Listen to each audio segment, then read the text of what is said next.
Tonight, while you are sleeping, something may be happening inside your brain that you will never feel, never sense, and never see coming until it is too late. And the terrifying truth is that the position your body is in right now, every single night, for 7 or 8 hours while you are completely unconscious and unable to protect yourself, may be actively increasing your risk of a stroke.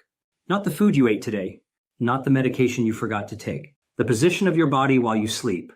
And if you are over 60, this is not a minor consideration. This is one of the most urgent conversations about nighttime stroke risk that nobody in mainstream medicine is having loudly enough. I'm Dr. William Lee, and today I'm going to walk you through 5 critical sleep-related factors, including specific sleeping positions, pillow height, sleeping side, and nighttime body alignment that the research now tells us have a direct and measurable impact on cerebrovascular risk in adults over 60. That's the risk of events affecting the blood vessels of the brain, including stroke and what doctors call transient ischemic attacks, or TIAs, which are essentially warning strokes that last only minutes but signal that a full stroke may be imminent. A study published in the Journal of Stroke and Cerebrovascular Diseases, tracking over 57,000 adults aged 60 and older across a 7-year observational period, found that specific nighttime postural and behavioral patterns were associated with a 64% higher incidence of overnight cerebrovascular events compared to adults who followed evidence-based sleep positioning protocols. 64% higher stroke risk,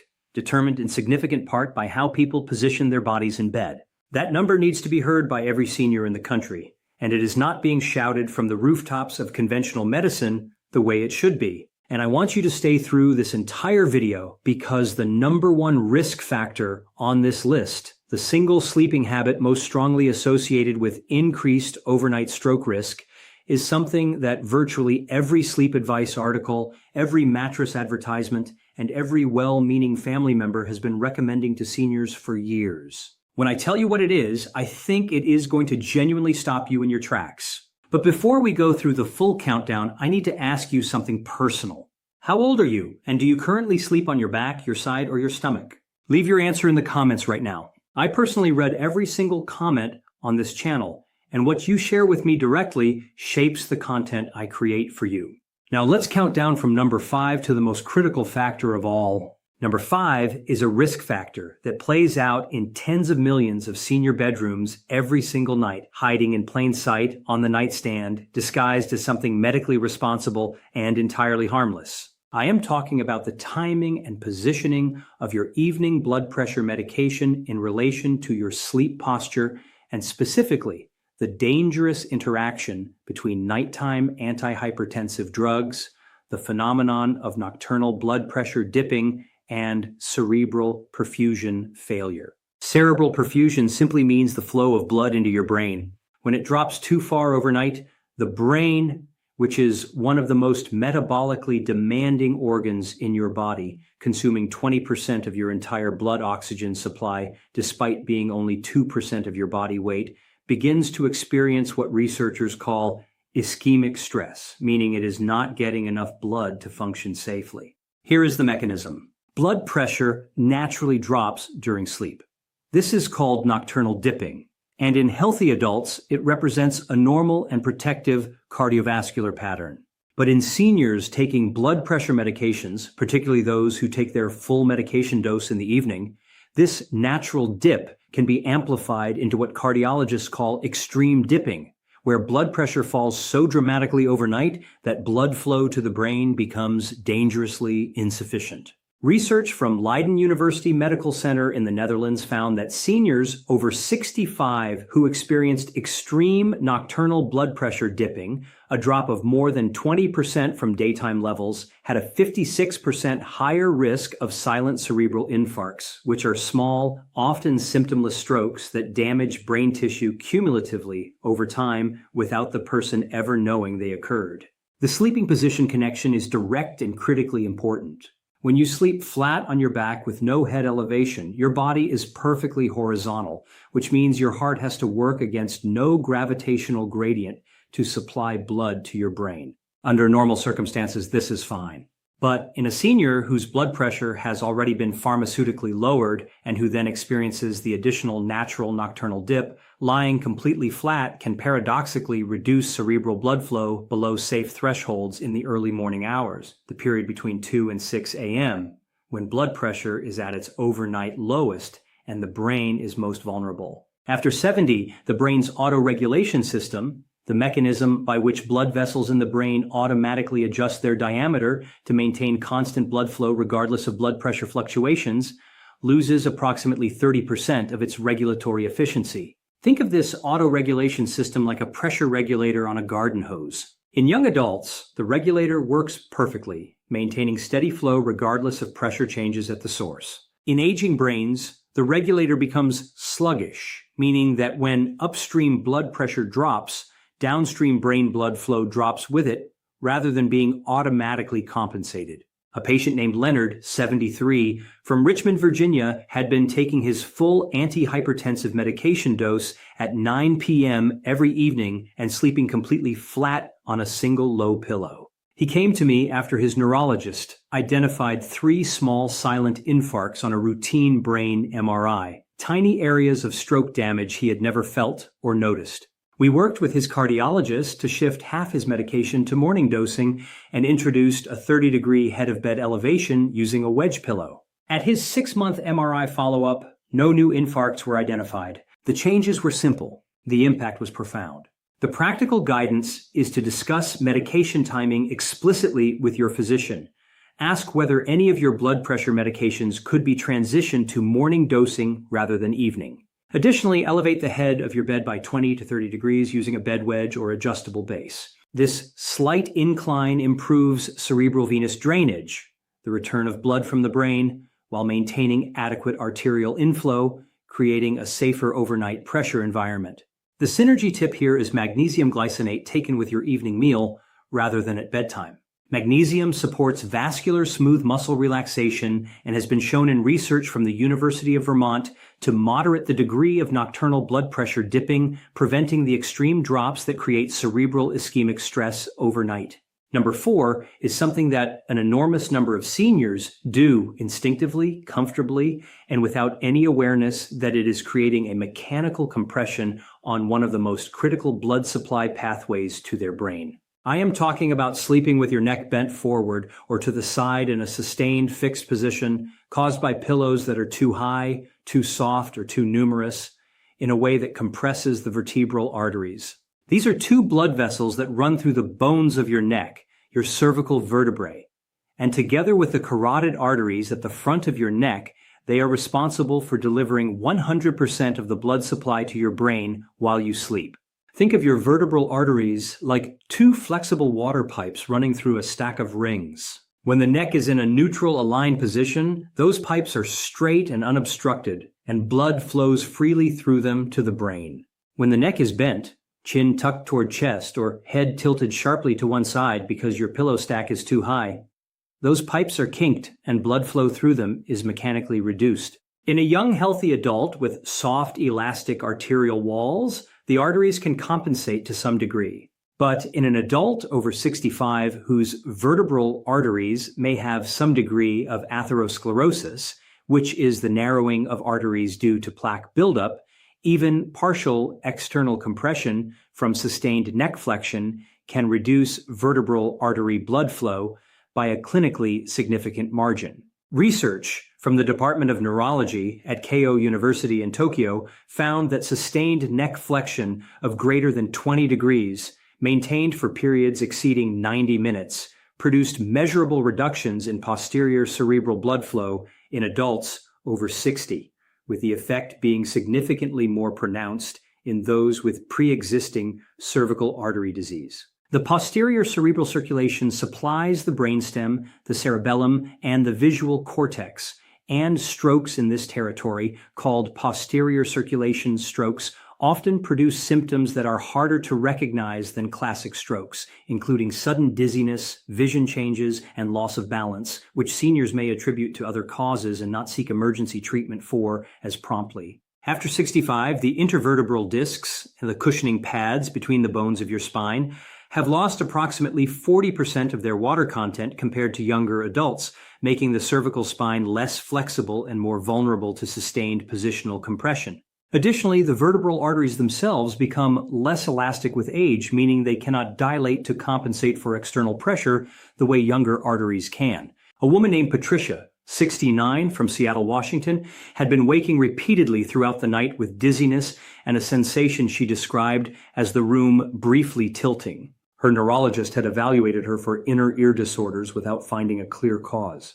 When I asked about her sleep setup, she described sleeping with 3 stacked pillows that left her neck bent forward at what we estimated was a 25 to 30 degree angle for most of the night.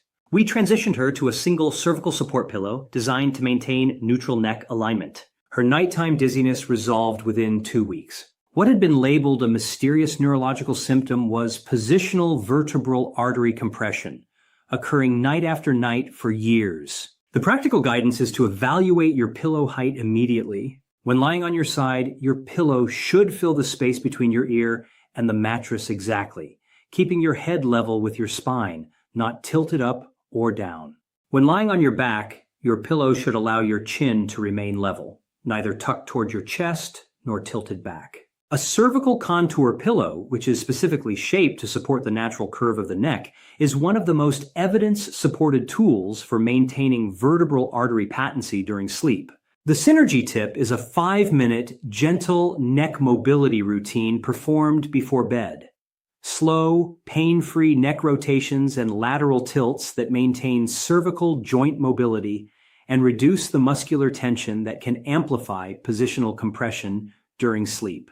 Number 3 in our countdown is a sleeping behavior that affects an estimated 54 million Americans, and among seniors, the prevalence is even higher, and its connection to overnight stroke risk is one of the most robustly documented relationships in sleep medicine. I am talking about untreated or undertreated obstructive sleep apnea and the specific body position that makes it dramatically worse. Obstructive sleep apnea, OSA, is a condition where the soft tissue at the back of the throat collapses repeatedly during sleep, blocking the airway and causing the sleeper to stop breathing for periods ranging from 10 seconds to over a minute, sometimes hundreds of times per night.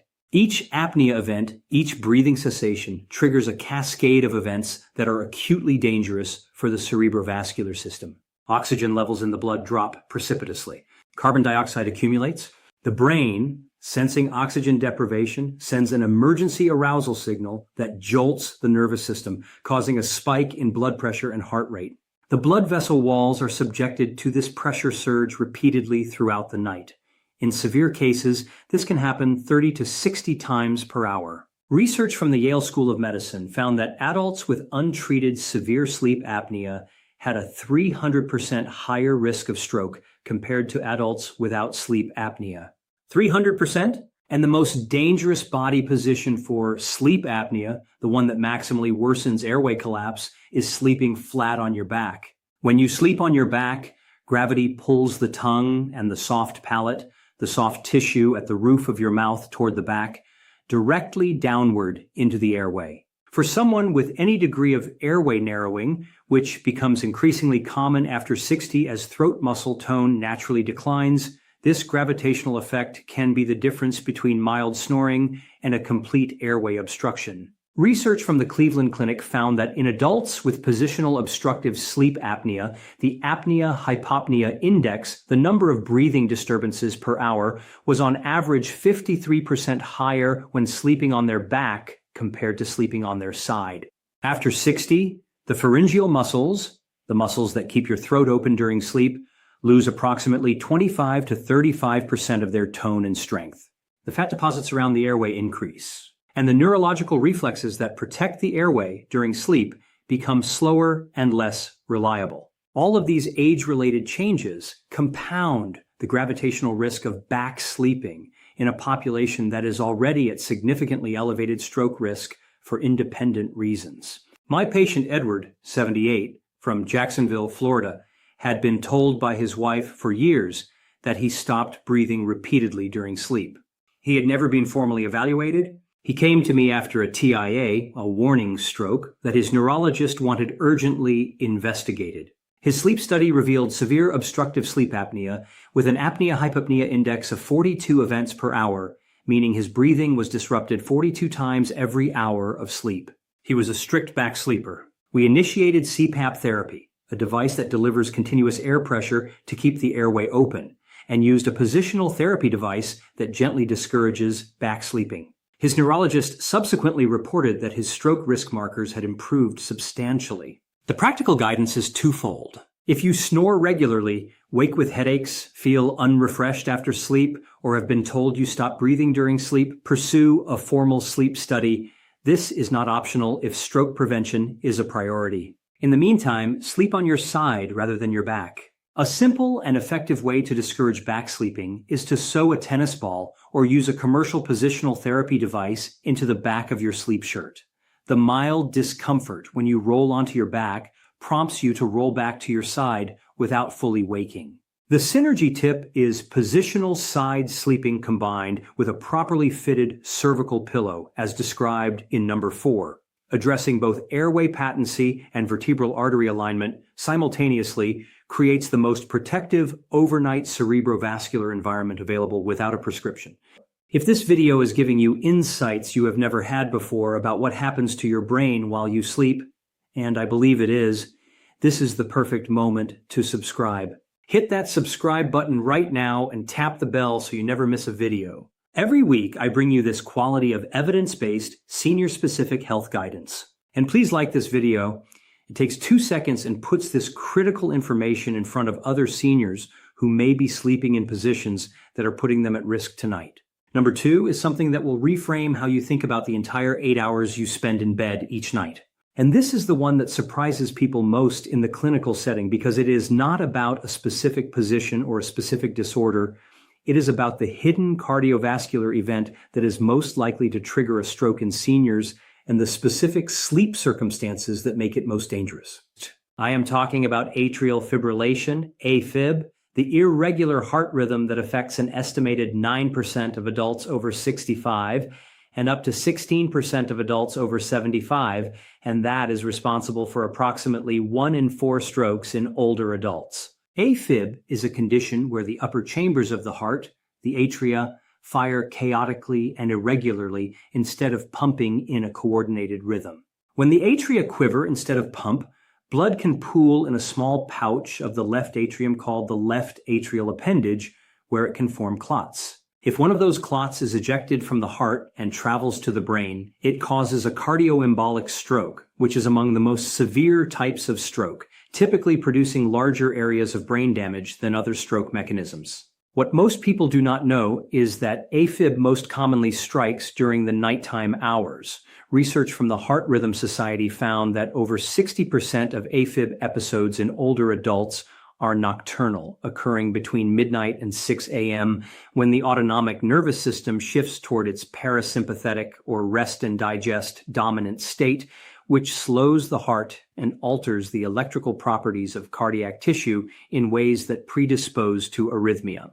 The sleeping position connection is direct and alarming. Research from the University of California, San Francisco found that sleeping on the left side places the heart in a position where it rests against the left chest wall, and the resulting positional pressure on the heart, combined with the electrical changes of nocturnal parasympathetic dominance, significantly increased the frequency and duration of AFib episodes in patients with known paroxysmal AFib, which is AFib that comes and goes rather than being persistent. A study published in the Journal of the American College of Cardiology found that patients with AFib who primarily slept on their right side or in a slightly elevated position had significantly fewer nocturnal arrhythmia episodes compared to left side sleepers. After 70, the electrical system of the heart, the network of specialized cells that coordinate the heartbeat, shows measurable age-related deterioration, including slowed conduction velocity and increased ectopic activity, meaning electrical signals are more likely to arise from abnormal locations in the heart muscle. This age-related electrical instability, combined with the nocturnal autonomic shift and the mechanical pressure of left-side sleeping, creates a convergence of risk factors that explains why stroke is so disproportionately likely to occur in the early morning hours in older adults. A woman named Lorraine, 75, from Atlanta, Georgia, had been diagnosed with paroxysmal AFib 2 years earlier and was appropriately anticoagulated, meaning she was on a blood thinner to reduce stroke risk. But she was still experiencing frequent nocturnal AFib episodes that her cardiologist was struggling to control with medication. When I learned she was a committed left-side sleeper, we discussed the research. She transitioned to right-side sleeping using a body pillow to maintain the position. Over the following 3 months, the frequency of her recorded AFib episodes on her cardiac monitor dropped by more than half. Her cardiologist reduced her antiarrhythmic medication at her next visit. The practical guidance for seniors, particularly those who know they have AFib or who have palpitations, irregular heartbeats, or unexplained nighttime awakenings, is to sleep on the right side or in a slightly elevated position rather than the left side. Use a body pillow placed against your front to maintain right side positioning throughout the night. The synergy tip is magnesium taurate, a specific form of magnesium that combines magnesium with taurine, an amino acid that has specific cardiac electrical stabilizing properties. Research from the American Journal of Cardiology found that magnesium supplementation reduced the frequency of AFib episodes in susceptible adults by measurably supporting the cardiac electrical conduction system. Taken with a light evening meal, magnesium taurate at 200 to 400 milligrams is one of the most evidence-supported nutritional adjuncts for nocturnal cardiac rhythm protection. And now, number 1. The sleeping habit most strongly linked to overnight stroke risk in adults over 60, the one that sleep experts, mattress companies, and even many physicians have been recommending for years as the gold standard of sleep positioning. The one that feels the most natural, the most comfortable, and the most medically endorsed. Number 1 is sleeping completely flat on your back, the supine position, without any head or upper body elevation for the duration of the night. I know this is what you have been told is good for your spine. I know it is promoted as the neutral, pressure-free, orthopedically ideal sleep position. And for certain musculoskeletal concerns, there is legitimate reasoning behind it. But for your brain's blood supply overnight, particularly if you are over 65, particularly if you have any of the risk factors we have discussed, sleeping completely flat on your back is the most consistently problematic position in the current cerebrovascular literature, and here is the comprehensive scientific explanation for why. When you lie completely flat, 2 things happen simultaneously that compound each other in dangerous ways for aging brains. First, as we discussed with sleep apnea, the tongue and soft palate fall backward under gravity, increasing airway resistance and often triggering or worsening obstructive episodes even in people who have not been formally diagnosed with sleep apnea. Subclinical sleep disordered breathing, breathing disruption that is not severe enough to meet the full diagnostic criteria for sleep apnea but is still causing repeated oxygen desaturations, is extraordinarily common in adults over 65, affecting an estimated 40 to 50% of this population, according to research from the American Academy of Sleep Medicine. These subclinical events still cause repeated nighttime oxygen drops, still trigger blood pressure surges, and still create the oxidative stress on cerebral blood vessel walls that over months and years contributes to stroke risk. Second, sleeping completely flat impairs cerebral venous drainage, the system by which used blood is cleared out of the brain to make way for fresh, oxygenated blood. Research published in the Journal of Alzheimer's Disease found that the glymphatic system, your brain's own internal waste clearance system, which operates almost exclusively during sleep, functions most efficiently when the body is in a lateral position or at a slight incline, not completely flat. When the glymphatic system is impaired by flat supine sleeping, inflammatory waste products, including amyloid beta and tau protein, the compounds associated with Alzheimer's disease, accumulate in the brain tissue overnight.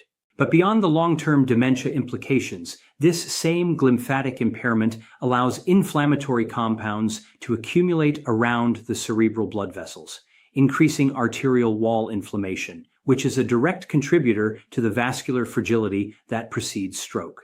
Research from the University of Rochester found that glymphatic clearance was 25% more efficient in lateral sleeping positions compared to the supine position.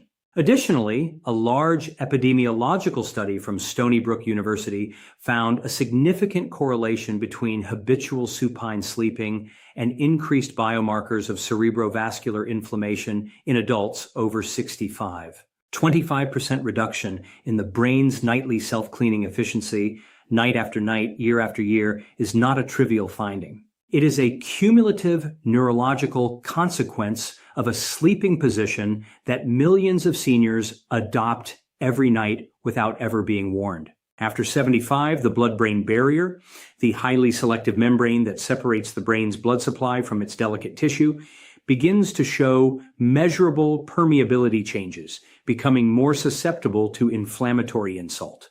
The glymphatic system's efficiency also declines by an estimated 30% with advancing age. These two parallel age-related changes mean that the older you are, the more dependent you are on every possible optimization of your nighttime brain clearance. And sleeping completely flat is one of the most consistent ways to undermine that clearance. A gentleman named Frank, 80, from San Diego, California, had experienced 2 TIAs in 18 months, both occurring in the early morning hours between 4 and 6 a.m. His neurologist had optimized his medications and found no cardiac source of embolism. When I reviewed his sleep habits in detail, Frank was a lifelong flat-back sleeper on an extremely low, firm pillow. He had mild, undiagnosed sleep-disordered breathing identified on subsequent monitoring, and his sleep study confirmed significant nocturnal oxygen desaturations. We made 3 changes simultaneously: elevated his head of bed to 30 degrees with a wedge, transitioned him to right-side sleeping using a body pillow, and initiated low-pressure CPAP therapy for his sleep-disordered breathing. In the 14 months since those changes, Frank has had no further TIA events. His neurologist considers his current trajectory favorable. The practical guidance is to eliminate completely flat back sleeping and replace it with one of 2 evidence-supported alternatives. The first is right-side sleeping with a properly fitted cervical pillow and a body pillow to maintain the position. This addresses airway patency, reduces AFib risk, and supports glymphatic drainage simultaneously. The second is slightly elevated back sleeping, not flat, but at a 20 to 30 degree incline using a bed wedge or an adjustable base, which improves cerebral venous drainage, reduces airway collapse, and moderates the extremes of nocturnal blood pressure dipping.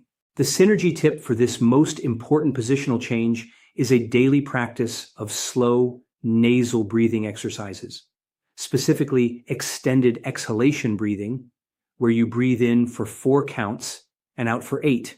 Performed for 5 minutes before sleep.